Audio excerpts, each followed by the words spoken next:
අද මාත් එක්ක මගේ කැම්පස් එකට යන්න. ඉතින් අද අපේ ඉවෙන්ට් එකක් තියෙනවා. ඉතින් අපි ඒ ඉවෙන්ට් එක ඕගනයිස් කරලා තියෙන අපේ සීනියර් අයියලා කළා. ඉතින් අපිව මේ සෙමස්ටර් එකේ නම් තමයි අර ඩිපාර්ට්මන්ට් වලට ඩිවයිඩ් කරලා මේ අර ස්පෙෂලයිසේෂන් එක කළේ. ඉතින් මම ඉන්නේ ඉකොනොමික්ස් ඩිපාර්ට්මන්ට් එකේ. ඉතින් අද අපේ අයියලා කළා අපි වෙනුවෙන් වෙල්කම් එක තියෙනවා. ඉතින් ඒකට තමයි අද මම යන්න හදන්නේ. ඉතින් දැන් මම මේ සුපුරුදු විදියටම අර පාරෙන් දැන් පයින් යන ගමන් තමයි ඉන්නේ කැම්පස් එකට. ඉතින් ළමයි අපි දැන් ඇවිල්ලා ඉන්නේ හෝල් එකට. තාම ස්ටාර්ට් කරලා නැහැ. අපිට මුලින්ම තියෙන ෆෝමල් සෙෂන් එකක්. ඊට පස්සේ අර එන්ටර්ටේන්මන්ට් ගේම්ස් වගේක් තියෙනවා. මගේ යාළුවා ඇවිල්ලා ඉන්නේ මම උගලන්ට පෙන්නන්න. හරි ඕකේ අපි මේක ඉවර වෙලා ඊට පස්සේ හම්බෙමු. දැන් ඉතින් මේ අපේ සෙෂන් එක පටන් අරගෙන තියෙන්නේ. Department. We would like to share why we chose our department, and we would like to ask the juniors here why they chose to join the business economics department.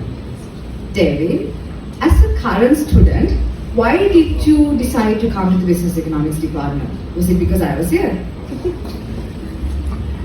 Well, if I say yes, I think the department might get more applications next year.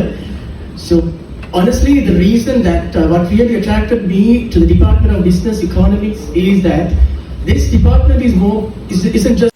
ඉතින් මේ session එක පටන් ගන්න කලින් මේ විදියට පූජා නැටුමකුත් තිබුණා. මේ ඒක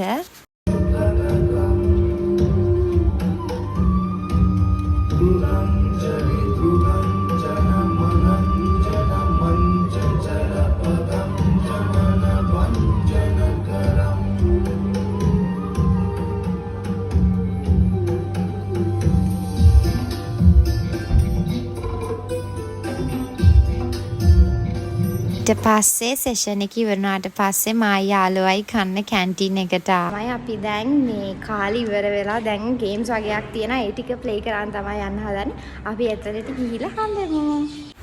ඉතින් මේ විදියට දැන් ස්ටාර්ට් කරා ඉවෙන්ට් එක. ඉතින් මුලින්ම අපිව ගෲප්ස් වලට ඩිවයිඩ් කරා. ඊට පස්සේ අපිට කිව්වා අපේ ගෲප් වලට නමක් දාගන්න කියලා. ඊට පස්සේ ඉතින් ඒක ගෲප් එක ගිහිල්ලා ඉස්සරහා හයියෙන් කියන්න ඕනේ. ඒක තමයි දැන් මෙතන වෙන්නේ. ඊට පස්සේ අපිට මුලින්ම තිබ්බ ටාස්ක් එක තමයි දැන් අපේ මේ ඩිපාර්ට්මන්ට් එකේ ගොඩක් ළමයි ඉන්නවා. ඉතින් සමහරු දන්නේ නැහැනේ අනිත් කට්ටිය ඒක නිසා අපිට කිව්වා මේ හැමෝම අඳුරගන්න කියලා. එයාලා ඉතින් රැන්ඩම්ලි අපේ ෆෝන් නම්බර් එකක ලාස්ට් ඩිජිට්ස් 3 කියලා ඒ ළමයාට කියනවා මේ කවුද ගෲප් එකේ අනිත් මෙම්බර්ස්ලා කියලා. ඒක තමයි දැන් ඉතින් මෙතන කරන්නේ. ඊට පස්සේ අතන ඉවෙන්ට්ස් දෙකක් තිබ්බා. මට මේ රෙකෝඩ් කරගන්න බැරි වුණා. ඒ දෙකත් හරිම ෆන්. ඊට පස්සේ අපිට දුන්නා මේ ගලන් මේ නිවුස් පේපර්ස් දීලා අර ඒකෙන් අපිට ඒ වෙලාවෙම මේ කොස්ටියුම් එකක් ඩිසයින් කරලා ඊට පස්සේ 10 මිනිත්ස් වගේ තමයි දුන්නේ. ඒක මේ ගිහිලා ඉස්සරහට ඉතින් මේ රිප්‍රසන්ට් කරන්න තමයි තිබුණේ.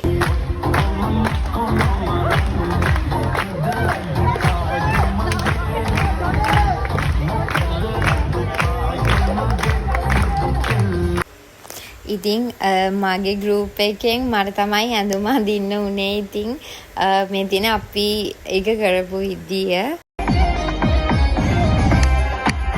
Clap and then